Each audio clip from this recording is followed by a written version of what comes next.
I know. It's been a long time since I've made a video, and a long time since I made a Minecraft Dungeons video. I was on a bit of an Elden Ring binge before taking a break, and then jumping into Little Nightmares, if some of you could tell. This is another quick guide video, only a little different from what I normally do. Instead of stats or weapons or enchantments, I'm going on about artifacts. And not the typical mushroom or ironhide amulet spiel we all know their worth. Nah. This time, we're talking about Gong of Weakening and Powershaker. In many ways, these two serve similar functions. You could also lump Satchel of Elixirs in here, but I'm not going to talk about that because I have a bit of a bias there since, to be honest, I would rather run looting for passive potion drops instead of using an artifact slot that I could use for an effect that I can't replicate with an enchantment. And in this case, that happens to be Gong of Weakening and Powershaker. And no, Exploding doesn't count for Powershaker, not even close. So, since I'm comparing them, I'm naturally going to be explaining the two. How do you want to use one versus the other, and times that you would want to use one over the other. So, how do they work? Well, to start things out simple before we complicate them, Gong of Weakening makes mobs take double damage. So basically, whatever your DPS is, Gong of Weakening makes that times 2. Powershaker, on the other hand, gives you 5 charges when you activate it.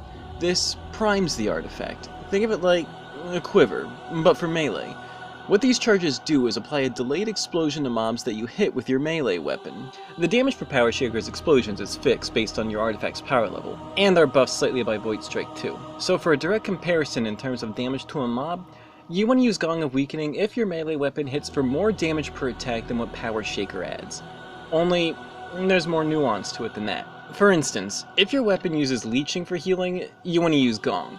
It's going to double your killing speed and give you faster leeching. Meanwhile, Powershaker explosions don't trigger leeching. Like, not at all. If anything, it'll steal leeching from you. You only want to be using it if your healing's coming from, say, Anima Conduit, or even better if it's coming from Lifesteal. Not only will you still get healing for the melee hits that you land, but Powershaker actually triggers lifesteal healing too.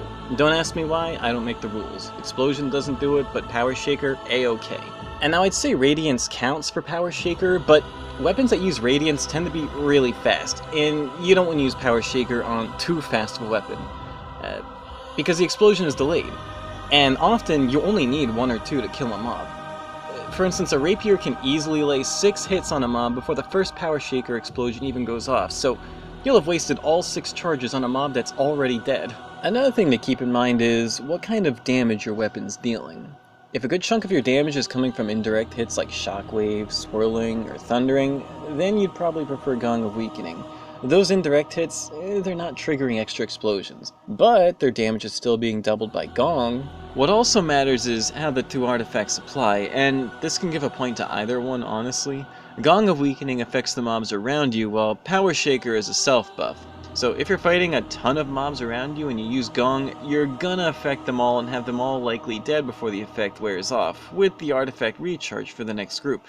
With Powershaker, you could easily use up your 5 charges before you even get halfway through the group. But on the flip side, if the group's not super big, you could wind up only using maybe 2 or 3 charges of your Powershaker and have the rest left for the next group.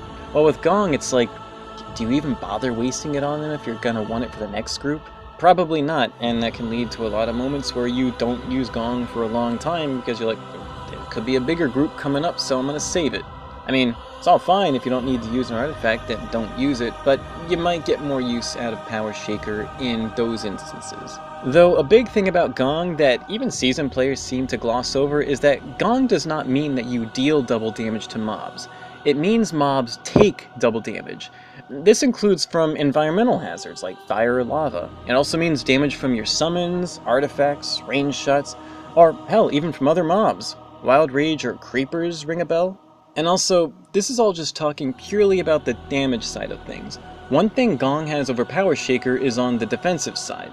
Mobs affected by Gong also have their damage reduced by 25% as well, so it's even more useful if you're in a pinch and you want to make sure you don't bite it and lose a life.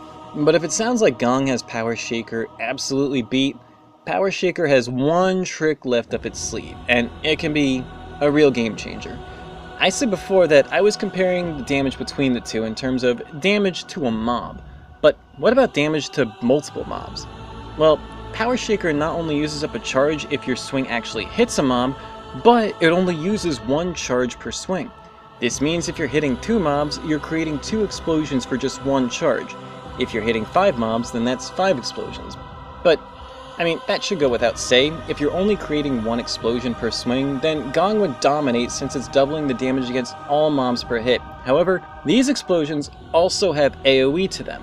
What that means is, say you hit 2 mobs that happen to be right next to each other. Each of their explosions is hitting each other, so for 1 attack you're getting 4 explosions of damage. If you have 5 mobs in close proximity to each other, that's 25 explosions of damage being dealt from just 1 swing of your weapon. So, yeah, it can get ridiculous. The catch is, you want to use a weapon that can actually use Powershaker like this.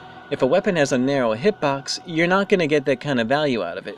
The more mobs you can hit per swing, the better. I'm talking cutlass, scythe, double axes, anchors, anything that can create as much widespread chaos and mayhem with Powershaker as possible. That's how you really make it shine. So yeah, you can use Powershaker on melee builds instead of using Gong no problem if you want to. You're just better off doing it with wide swinging weapons that aren't relying on leeching for healing. If it's a narrow weapon, then you want to use lifesteal and then use the leeching slot for gravity instead. You'll thank me. Otherwise, if you're dealing with classic melee or some kind of burst AoE artifact build, then Gong is definitely your friend. And especially if you're fighting a single target. And that's all I got for this one. Until next time.